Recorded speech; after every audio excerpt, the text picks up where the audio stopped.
कुठेही cable stayed ब्रिजला crack नाही, कुठल्याही बोगद्याला अडचण नाही.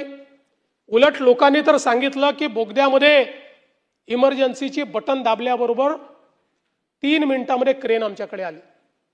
अनेकांनी सांगितलं बोगदा होता म्हणून आम्हाला त्या ठिकाणी आम्ही वाचलो, पण लगेच पाणी पडतंय आणि असे व्हिज्युअल दाखवणं सुरू केलं की जसं काही कनेक्टिंग लिंकच तुटली,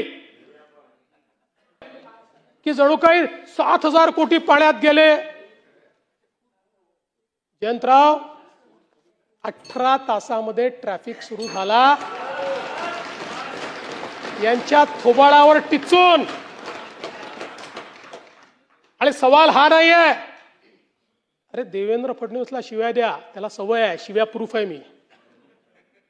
कारण जीवनात एकच गोष्ट शिकलो, आजपासून 10 वर्षांनी हे शिव्या देणारे दिसणार नाही, पण ती कनेक्टिंग लिंक असेल आणि देवेंद्र फडणवीसचं आणि एकनाथ शिंदेचं नाव असेल.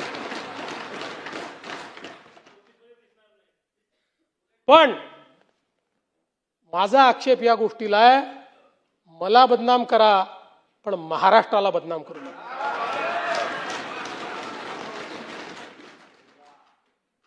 आजमी साहब, हमारे जयंत राव जी ने सही बात कही, जिनको कुत्ता नहीं पहुंचता वो आजकल सोशल मीडिया पर आकर सबको गाली देते हैं, मुख्यमंत्री को भी गाली देते हैं. ऐसे कुछ भाड़े के टट्टे इस मिसिंग लिंक के बारे में भी पैसा ले लेकर सोशल मीडिया पर लिख रहे थे.